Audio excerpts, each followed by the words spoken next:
The drill bit screamed through my garage lock at exactly 10:47 on a Tuesday morning. I wasn't home to hear it, but my security cameras caught everything: the woman in the cream pantsuit directing the locksmith, the way she checked over her shoulder before nodding for him to continue. The exact moment my private property stopped being mine. By the time I pulled into my driveway 3 hours later, my garage had become someone else's showroom. And the woman responsible, she was standing in my space, clipboard in hand, acting like she owned the place. She thought a title and a smile could rewrite property law. She was about to learn the most expensive lesson of her life. My name's Derek Matthews, and I've lived in this lakeside house for 8 years. When I bought the property, the real estate agent mentioned the neighboring subdivision had a homeowners association, but my lot sat just outside their boundaries. Perfect. I'm a software contractor who works from home, values privacy above almost everything else. And my garage isn't just storage, it's my workshop, my gym, my sanctuary. I'd invested in a solid security system with cameras covering every angle of the property, reinforced the doors with steel frames, and generally built myself a fortress where I could live life on my own terms. This particular Saturday morning started peacefully. I was out on my deck with coffee, watching the mist rise off the lake, when I heard it. Not a polite knock. Not even an assertive knock. This was the kind of pounding that said someone expected the door to open immediately, like they were serving a warrant or announcing the apocalypse. I set down my mug and walked around to the front. Standing there was a woman in her mid-50s. Blonde hair pulled back so tight it looked surgical. Designer sunglasses perched on her head despite the overcast sky. And, clutching a leather-bound clipboard like it was a royal scepter, she wore a cream-colored pantsuit that probably cost more than my truck payment. Finally, she said before I could even open my mouth, "I'm Patricia Moreland, president of the Riverside Estates Homeowners Association. I'm here about your garage." I blinked. My garage? Yes. We're hosting our annual luxury vehicle showcase next weekend. And we need additional display space. Your garage is perfect, excellent visibility from the main road. Proper lighting. And frankly, you're not using it for anything worthwhile anyway. She said this while craning her neck to look past me, already mentally rearranging my space. I felt my jaw tighten. I'm sorry. But no. This isn't HOA property, and I'm definitely using my garage. Patricia laughed, not a real laugh, but that dismissive sound people make when they think you're being unreasonable. Oh, don't be difficult. It's just for one weekend. You'll barely notice, and it's for the good of the community property values, which benefits you too, whether you acknowledge it or not. I'm not part of your community. My property line ends 3 feet past that oak tree. I pointed to the boundary marker I'd had professionally surveyed when I bought the place. I had it verified by 2 different surveyors. Her smile didn't waver, but her eyes went cold behind those designer frames. Mr. Matthews, I don't think you understand how things work around here. The HOA has certain expectations of neighboring properties, and cooperation is really in everyone's best interest. And I don't have to meet those expectations because I'm not a member.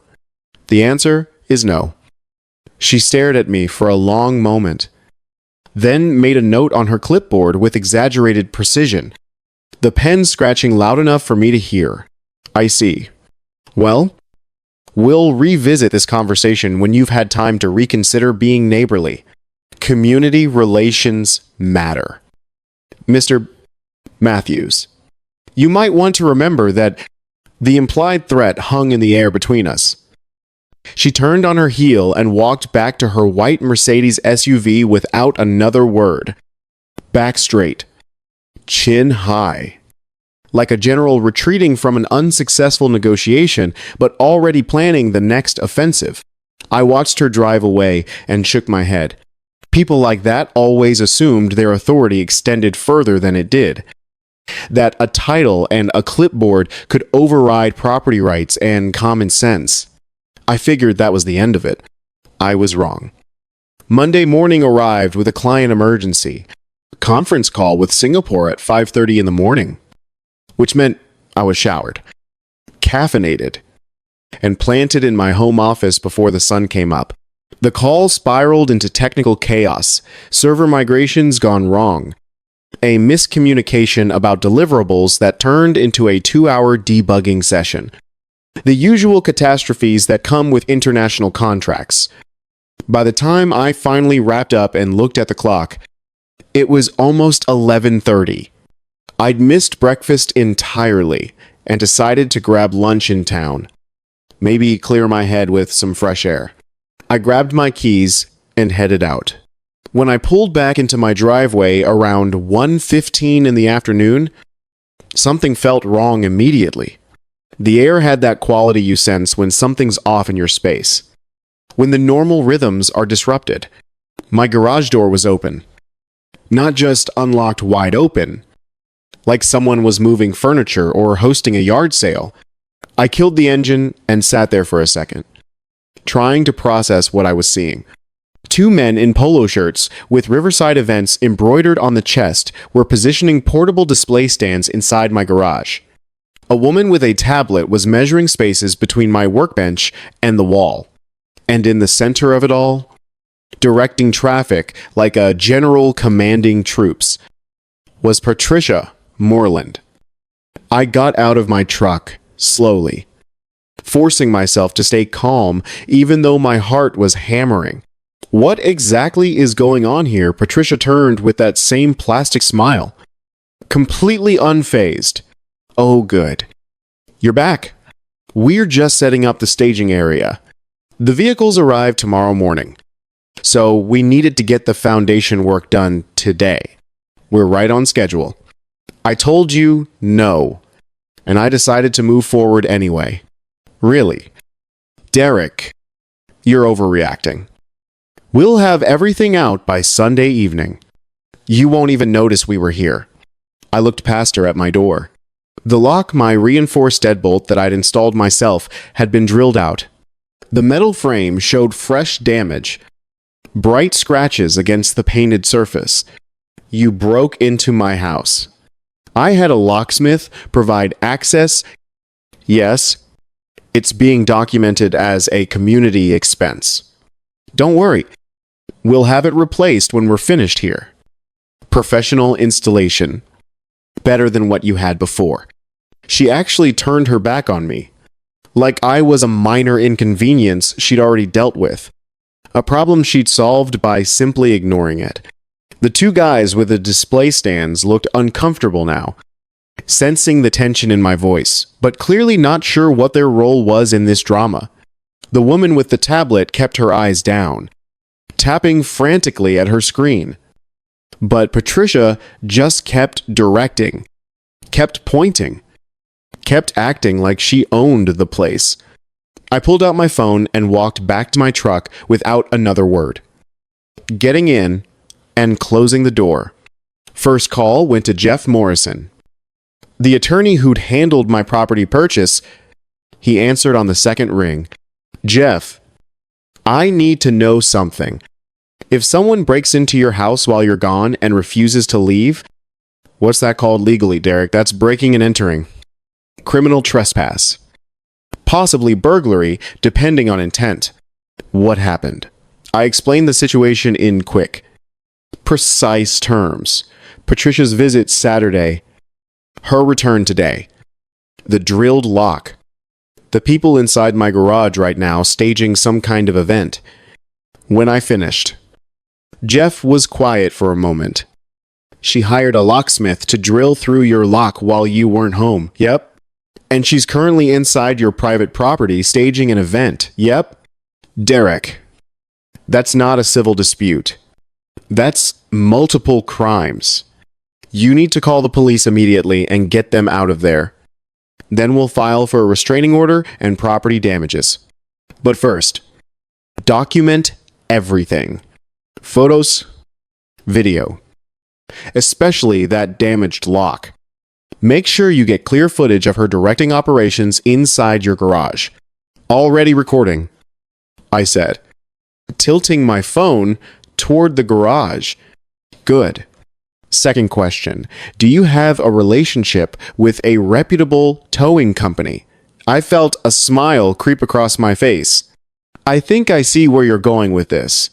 Once the police clear them out, anything they leave on your property without permission becomes abandoned goods. Technically, you'd have every right to have it removed at their expense. I'm not officially advising that as your attorney, but hypothetically speaking, it would be completely within your legal rights as the property owner. Hypothetically speaking. I like the way you think. We talked strategy for a few more minutes, documentation, procedures, the specific statutes Patricia had violated, how to handle the police report. Then I made my second call. Big Joe's Towing. I'd used them once when someone abandoned a rusted sedan on the easement near my property. Joe Hernandez himself answered, his voice gravelly from years of barking orders over engine noise. Big Joe's. Joe, it's Derek Matthews. We worked together about 2 years ago on that abandoned vehicle situation. Sure. I remember. What can I do for you?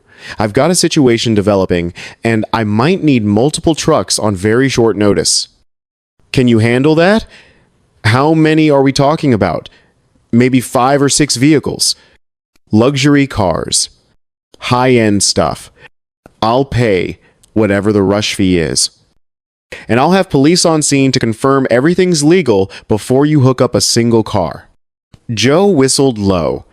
This official business, or a neighborhood dispute, very official. Breaking and entering. Criminal trespass. The works. I'll have documentation and police clearance before your trucks even roll. Then yeah, I can round up the crews. Give me a heads up about 15 minutes before you need us, and we'll be there. Will do. Thanks. Joe. I hung up and spent the next 10 minutes documenting everything from multiple angles. The drilled-out lock with its mangled cylinder and fresh metal shavings on the ground. The people inside my garage are arranging display materials on my floor. Moving my equipment aside without permission. Patricia directed operations with sweeping gestures. Completely confident in her authority. I got clear footage of her face. The company logos on the workers' shirts. The damage to my doorframe. Everything that would matter in court. Then I called 911. 911. What's your emergency? I'd like to report a breaking and entering in progress at my residence. The dispatcher's tone sharpened. You're saying someone is currently breaking into your home. They already broke in. They're inside right now. Staging an event. The lock was drilled out while I was away. She took my information name. Address. Description of the situation. Officers are being dispatched now. Are you in a safe location? I'm in my vehicle in the driveway. The people inside aren't violent. Just trespassing. Stay where you are. Officers will arrive within 10 minutes. I watched Patricia work while I waited. She seemed completely unconcerned. Checking items off her clipboard. Making phone calls. Laughing at something. One of the workers said, she couldn't imagine the consequences of finding her. The confidence of someone who'd never been told no in a way that mattered. The first patrol car arrived in 8 minutes. 2 officers got out a sergeant with gray at his temples and probably 25 years on the job. And a younger officer who looked fresh out of the academy. I met them in my driveway with my phone still recording. Mr. Matthews? The sergeant asked. His nameplate reading Morrison, no relation to my attorney. That's me. Thank you for coming so quickly. You reported a breaking and entering in progress. I gestured toward my garage. That woman in the beige suit hired a locksmith to drill through my lock while I was out this morning. She's staging some kind of vehicle show in my garage without my permission or consent. I explicitly told her no 3 days ago, and she did it anyway. The sergeant's expression didn't change, but his partner raised his eyebrows. She just broke in to stage an event and brought a crew. Patricia had noticed the police cars now and was walking over. Clipboard tucked under her arm. Smile, confident and bright. She probably thought the officers would see reason once she explained her important community position and legitimate purpose. Officers, thank goodness you're here. This man is trying to sabotage our community showcase event. We've been planning this for 6 months, permits filed. Vendors contracted. The whole thing. He's being completely unreasonable about temporary use of space he isn't even utilizing. Sergeant Morrison looked at her, then at me, then back at her. Ma'am, is this your property? No.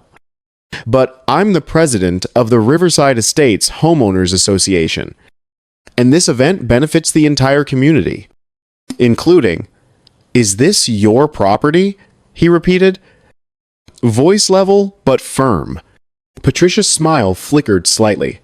Technically, no. But Mr. Matthews isn't being reasonable about community cooperation. And we have a responsibility too. Did you have explicit permission from Mr. Matthews to enter this garage?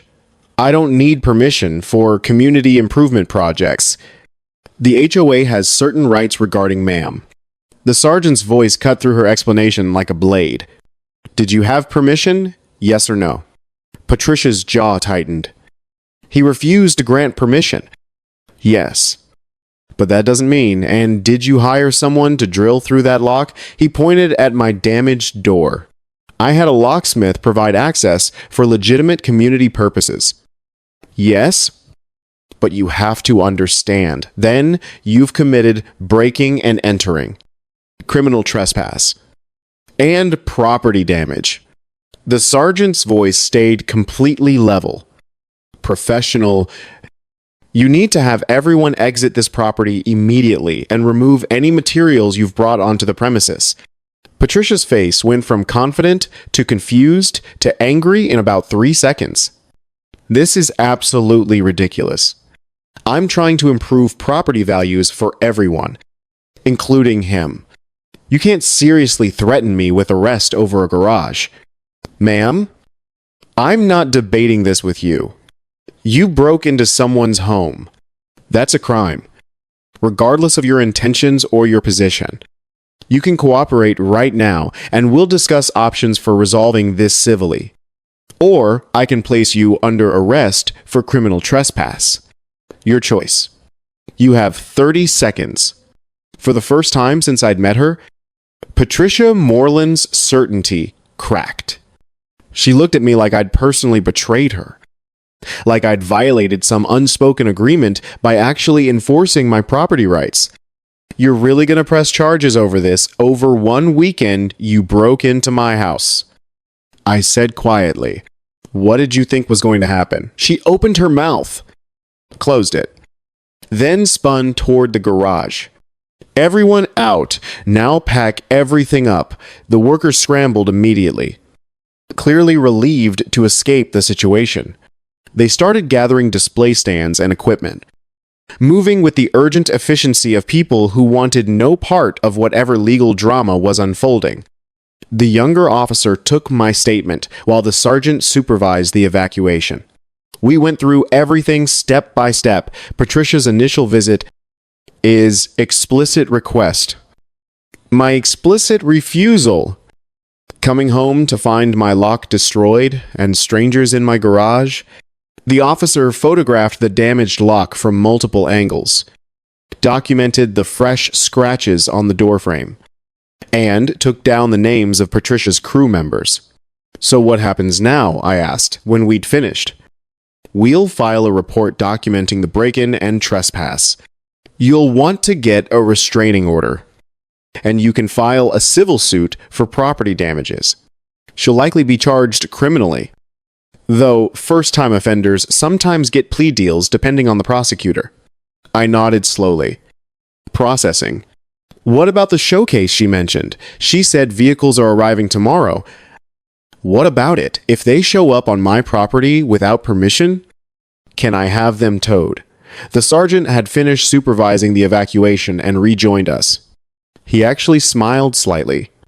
"If vehicles are parked on your private property without your explicit consent, yes, you absolutely can have them removed at the owner's expense. That's your right as the property owner." "Good to know." "You thinking what I think you're thinking?" the younger officer asked. "I'm thinking I might give Big Joe's Towing some business tomorrow." The sergeant nodded approvingly. "Make sure you document everything first. Photos, written notice, if possible. The whole 9 yards. Do it right, and there's nothing they can do about it." Patricia and her crew finished loading their equipment and left. She shot me one last look of pure venom before climbing into her Mercedes, no words. Just that look that promised this wasn't over in her mind. The officers finished their paperwork and departed, leaving me alone in my driveway. I stood there looking at my violated garage, at the damaged lock, at the tracks in the concrete where they dragged equipment across my floor. And I felt it then, not anger yet, but something deeper. Violation. That's the word. I'd lived alone since my divorce 3 years ago. This house, this garage, this slice of lakeside property, it was supposed to be my fortress. The place where I could control everything after years of feeling like I controlled nothing. The place where no one could intrude without invitation.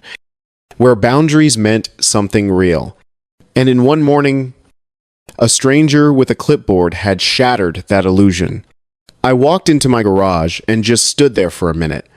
Touched the wall where I'd mounted my workbench 5 years ago. Piece by piece.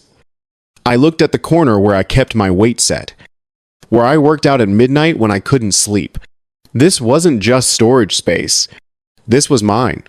The one place in the world where I didn't have to compromise or negotiate or explain myself. The anger came slowly, building like a storm. But before the anger, there was just the hollow feeling of being violated in a way I didn't have words for. I pulled myself together and called a locksmith a different company. One I'd used before and trusted. Emergency rates. But I needed it done today. $350 to replace the destroyed deadbolt with something even stronger. While I waited for him to arrive, I sent a certified letter to the HOA board that Jeff had helped me draft over the phone. The letter was formal and precise. Notice that my property at the specified address was private, outside HOA jurisdiction, as confirmed by survey, and that any vehicle placed on my property without explicit written permission would be immediately towed at the owner's expense. Signed, dated. Sent with signature confirmation required. The locksmith arrived at 4:30 and did excellent work. By 6 o'clock, I had a new lock that could probably withstand a battering ram. I spent the evening reviewing security camera footage, backing up files to 3 different locations. The video was crystal clear, Patricia checking over her shoulder, nodding to the locksmith. The drill bit, destroying my property. Her face was visible. The company logo on the locksmith's van is visible. Everything.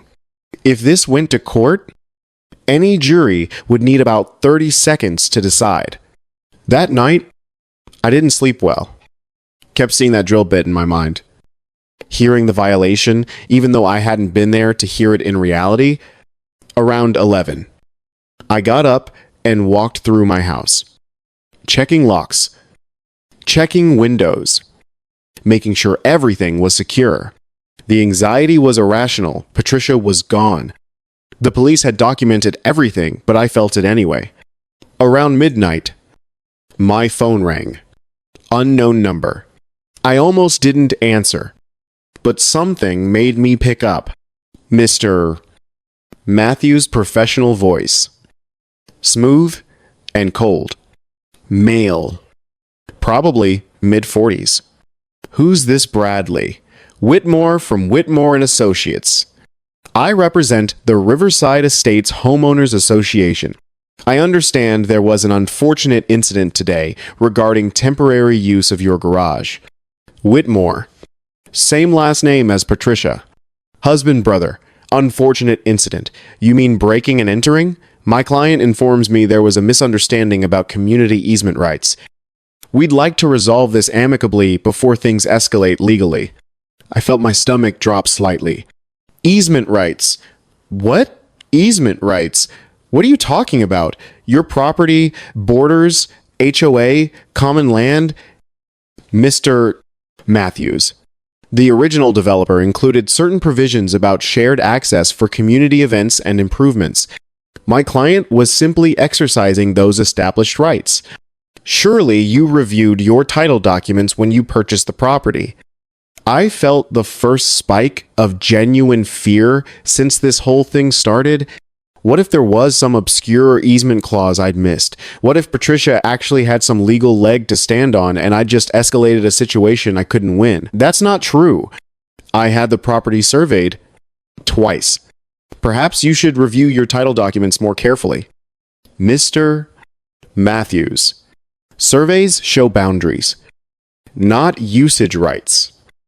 We'll be filing a motion for emergency access rights tomorrow morning in county court. I strongly suggest you allow the showcase to proceed as planned. Or this could become very expensive for you. Legal fees. Countersuit for interference with community events. Damages for canceled contracts. His voice was silk over steel. The practiced threat of someone who'd done this many times before. Think about it. Mr. Matthews.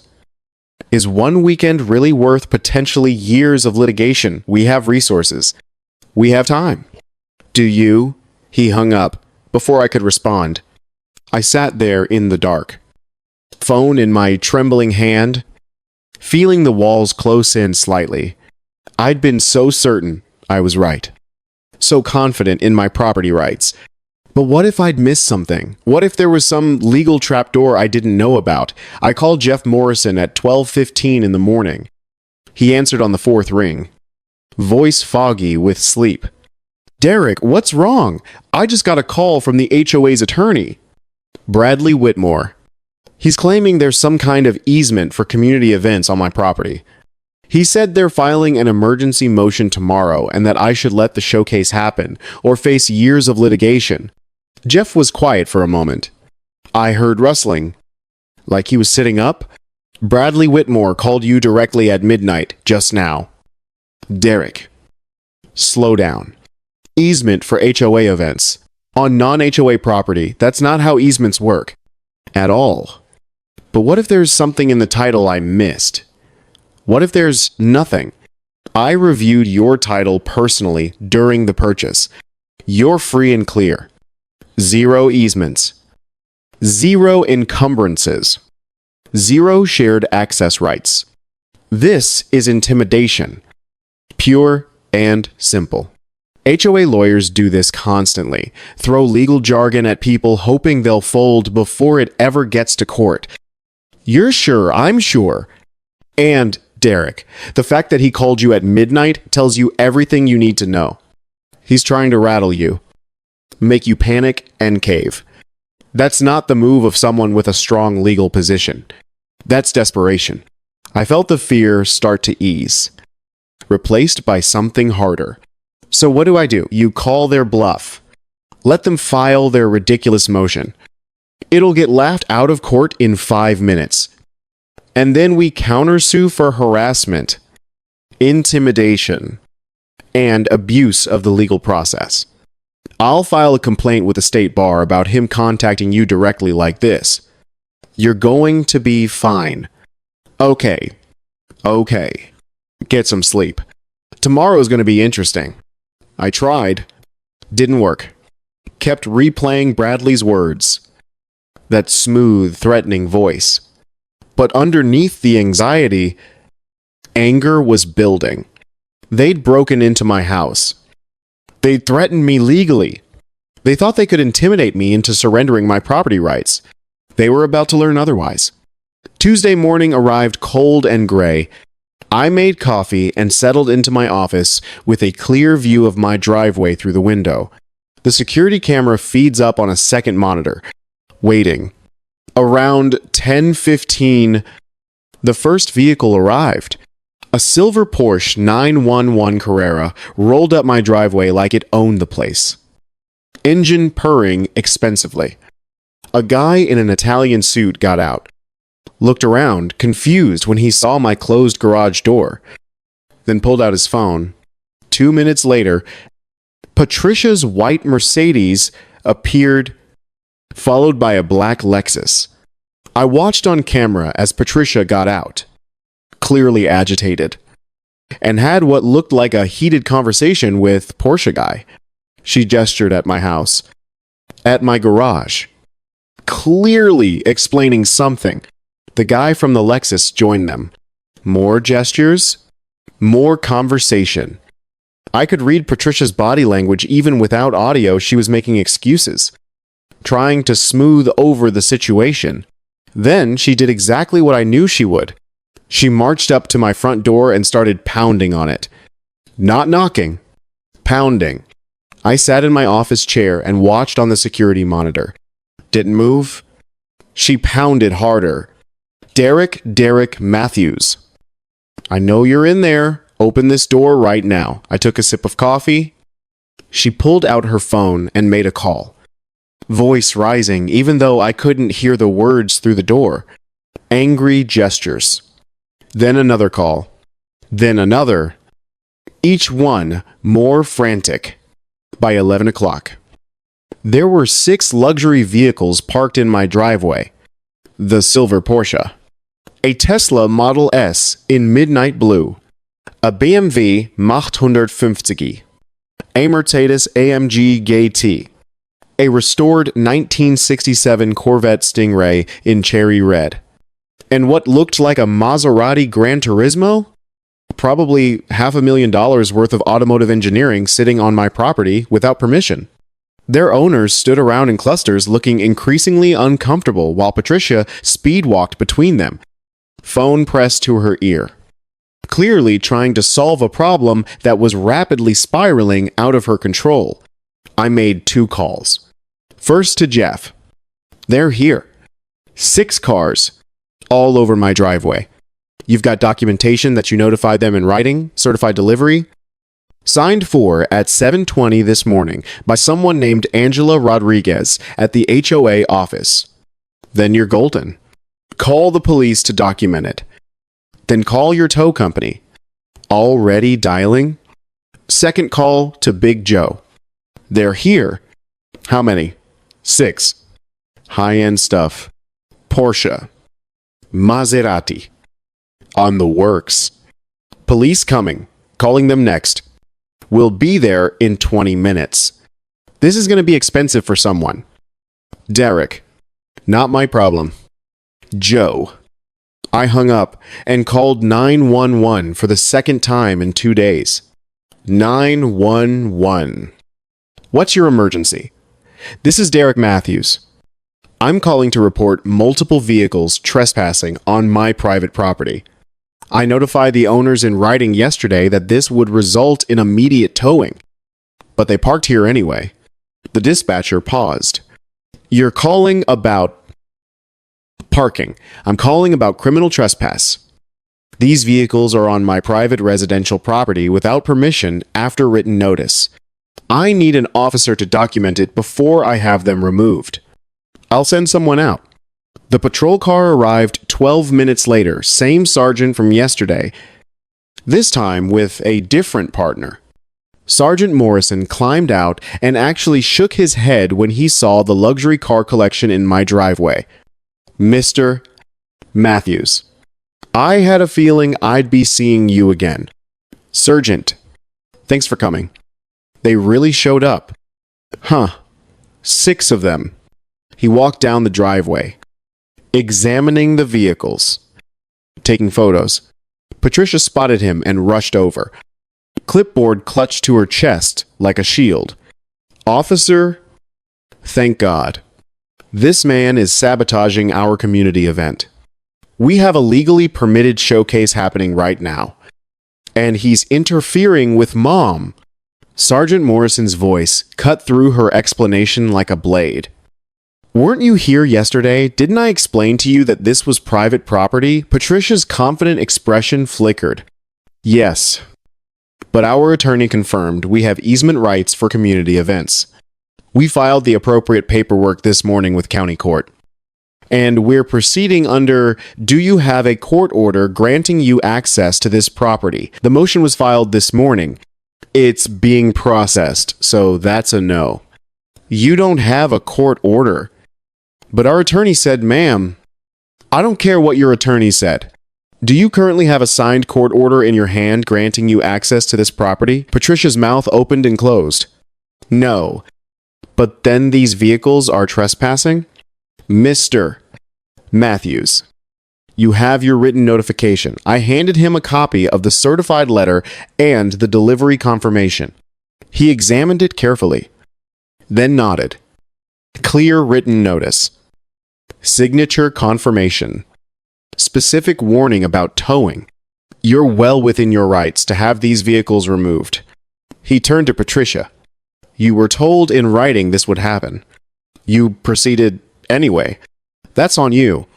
But the showcase, the vendors, the contracts, should have thought about that before you broke into the man's house yesterday. Patricia's face went from angry to panicked. She turned to the car owners, who'd been watching this exchange with a growing alarm. Don't worry. This is just a misunderstanding. Our attorney is handling it. Everything will be. The rumble of diesel engines cut through her words. Big Joe's convoy rolled up 4 heavy-duty tow trucks. Diesel engines growling like mechanical predators. Joe himself climbed out of the lead truck. 6'4", and built like he wrestled tow trucks for exercise. His crew emerged from the other trucks, already pulling out chains and wheel lifts. Derek, where are we hooking up? Patricia's head snapped toward the trucks.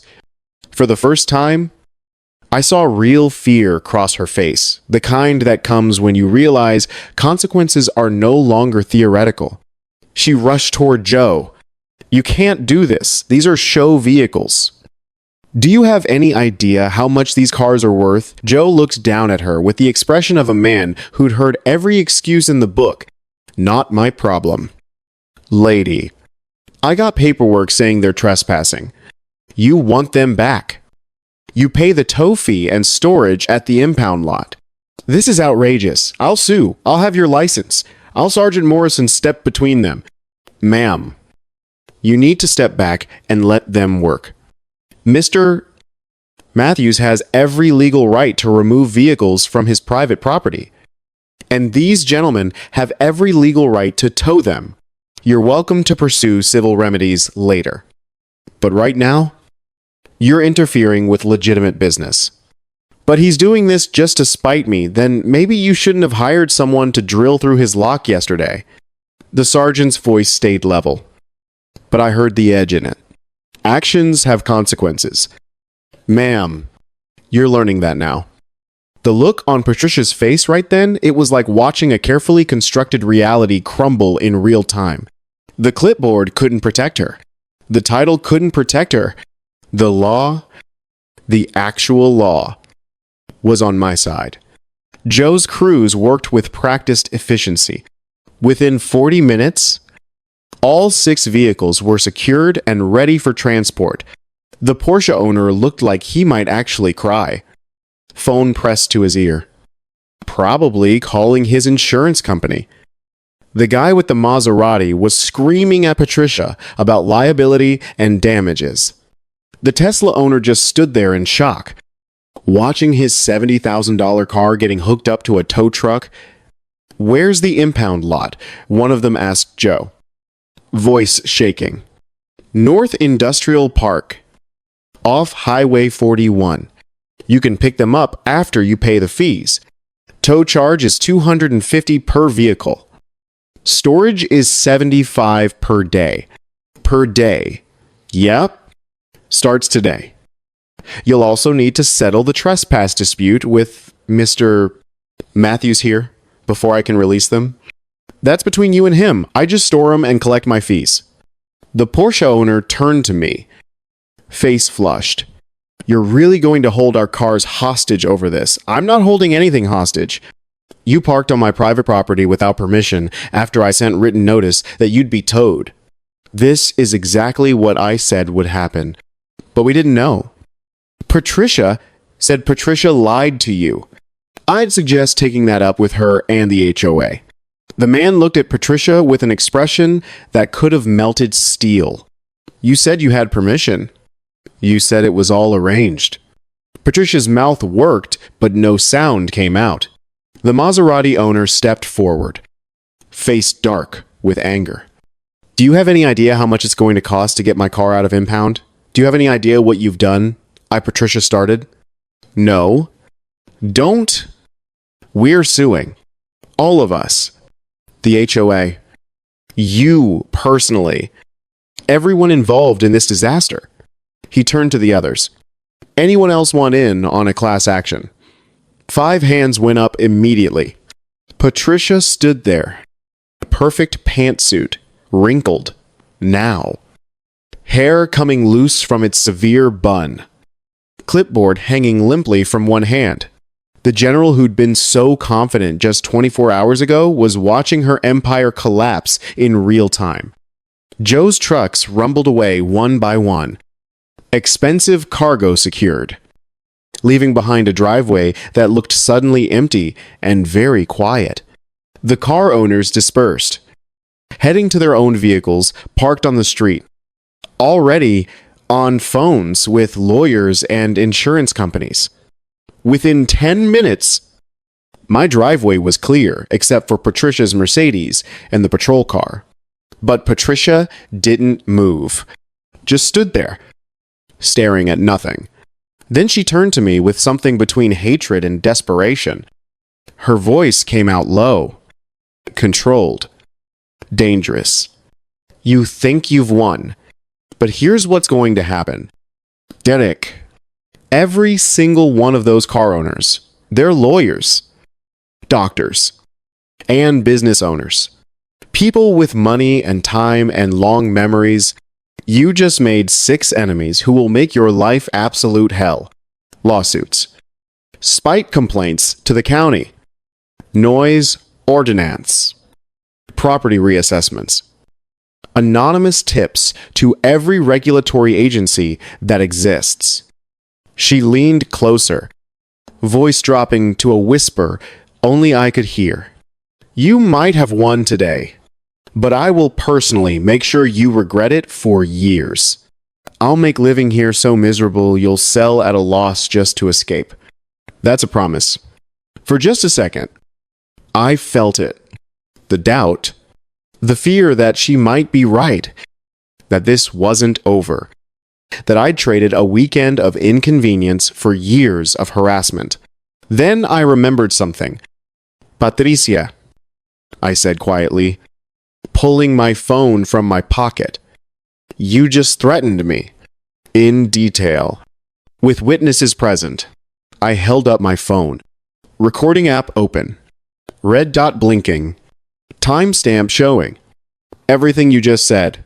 The sergeant heard it." Patricia's eyes went to my phone. Then to Sergeant Morrison, standing 20 feet away with his arms crossed, having clearly heard every word. Her face drained of color like someone had opened a valve. "That's..." She swallowed hard. "I didn't mean..." "Witness intimidation." Sergeant Morrison said, Walking over? That's a separate charge from yesterday's trespass. Ma'am, you're making this so much worse for yourself. The clipboard slipped from Patricia's fingers and clattered on my concrete driveway. The sound echoed in the sudden silence, plastic and metal hitting stone. The physical manifestation of authority falling away. Patricia looked around like she was searching for an exit that didn't exist. I want my attorney. That's probably wise. The sergeant said. Ms. Moreland, you need to leave Mr. Matthews' property. Now, if you return for any reason without explicit permission or a court order, you'll be arrested for violating the restraining order he'll be filing. Do you understand? Patricia nodded mutely. I then walked to her Mercedes on shaking legs. She got in without looking at anyone, started the engine, and drove away slowly, like someone in shock. Sergeant Morrison turned to me. You got all that on recording. Every word. Send me a copy for the report. Between yesterday's break-in and today's threat, the prosecutor's going to have a field day. She's looking at serious charges. Will she actually get convicted? He shrugged. Depends on the judge and her attorney. But even if she plea bargains down, she'll have a criminal record. Legal fees. Probation. And those car owners are absolutely going to sue her and the HOA. She's financially done. After the officers left, I stood in my driveway for a long time. The afternoon sun was breaking through the clouds, casting long shadows across the concrete. My garage sat quiet behind me. Door closed. Lock. Secure. Mine. I felt something releasing in my chest tension I'd been carrying since Saturday. Maybe longer? Since the divorce. Since the years before that, when I'd felt like I had no control over my own space, my own life. This wasn't just about a garage. It was about boundaries. About the law actually protecting the people who deserved protection. About standing up to someone who thought power and confidence could override rights and reality. I walked inside and made myself lunch. Nothing fancy. Just a sandwich, and ate it in my kitchen while watching the lake through the window. Normal. Quiet. Mine. The aftermath took months to fully resolve. But every step felt like justice tightening its grip. Patricia was formally charged with criminal trespass, property destruction, and witness intimidation.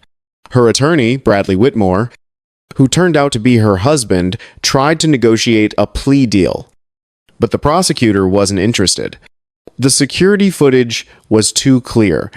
The threat recording was too explicit. The case went to trial. It lasted 2 days. The jury deliberated for 90 minutes. Guilty on all counts. Patricia got 6 months in county jail with 3 years probation, 200 hours of community service, and a permanent criminal record. The judge was particularly harsh about the intimidation charge. Miss Moreland, he'd said during sentencing, you used your position to violate someone's home, then threatened them when they defended their legal rights. This court will not tolerate such behavior regardless of your standing in the community. Bradley Whitmore was sanctioned by the state bar for his midnight call to me, threatening a represented party directly, attempting to intimidate someone into surrendering their rights. He kept his license, but took a hit to his reputation that echoed through the legal community. The Riverside Estates HOA held an emergency board meeting 3 days after the towing incident. Patricia was removed as president by unanimous vote. Several board members resigned in protest of her actions. The HOA's insurance company settled with the car owners for the towing fees, impound costs, and damages over $30,000 total. But the car owners weren't done. They filed a separate civil suit against Patricia personally for fraud, misrepresentation, and intentional infliction of emotional distress. That case settled out of court for an undisclosed amount. but I heard through neighborhood gossip that Patricia had to take out a second mortgage to pay it. My own civil suit against Patricia and the HOA was finalized 8 months after the incident.